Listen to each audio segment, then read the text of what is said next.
शांत जीवनशैलीसाठी ओळखला जाणारा पेडणे तालुका सध्या वाढते गुन्हेगारीमुळे अस्वस्थ झालाय.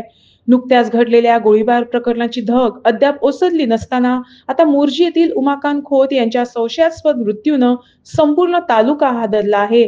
या घटनेचा संबंध परिसरातील बेकायदा डोंगर कापणीशी जोडला जात असून नागरिकात संताप आणि असुरक्षिततेची भावना पसरली आहे. सर क्या हुआ सर? कुछ मिला है एक्यूज? अभी तो शुरुआत ही इन्वेस्टिगेशन की। हाँ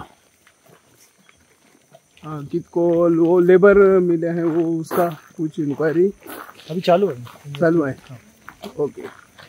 सध्या आता प्रिलिमिनरी स्टेज असता हां सर. आणि ते आमचं ते बॉडी मॅप कंडिशन आहे ते चालू आहे. आम्ही आता जे इन्व्हेस्ट करतोय आणि पोस्टमॉर्टम करतो आम्ही. कोण कोण इन्व्हॉल्व असतात ते काम करतात त्यांना आम्ही सध्या व्हेरिफिकेशन हाडून दवरला पुलिसांनी. त्यांच्या ओके ते आता व्हेरीफाय करतात कसे किती झाले सिक्वेन्स. ओके कोणी असं will be taking the task. Yes inquiry total preliminary stage.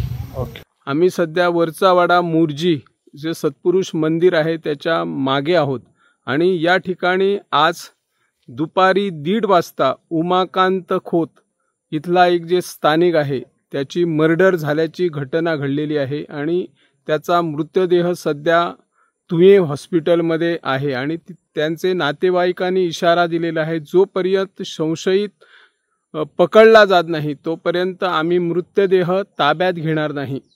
ही जी घटना घडली ती जागा जोशी नामक एका जमीनदाराची आहे आणि त्यामध्ये उमाकांत आमचे खोत हे टॅनंट म्हणून कार्यरत होते. त्यांना विश्वासात न घेता या ठिकाणी हिल कटिंग चालू असल्याच्या त्याने अनेक वेळा TCPकडे सरकारकडे तक्रारी दिलेल्या आहेत पण तक्रारीची काहीच प्रकारे दखल घेतली नाही. आज 1 वाजच्या सुमारास ते या ठिकाणी आपल्या जमिनीमध्ये आले असता त्याला कुणीतरी त्याचे कामगार असेल किंवा बाउन्सर असेल भरपूर मारहाण केली आणि त्यातच त्याचा अंत झालेला आहे. हॉस्पिटलमध्ये नेण्यापूर्वीच त्याचा अंत झाल्याची घटना घडलेली आहे. आपले मांजरे पोलीस निरीक्षक गीतेंद्र नाईक यांच्या नेतृत्वाखाली पुढील तपास सुरू आहे. मी निवृत्ती शिरोडकर, इन गोवा 24 ताससाठी.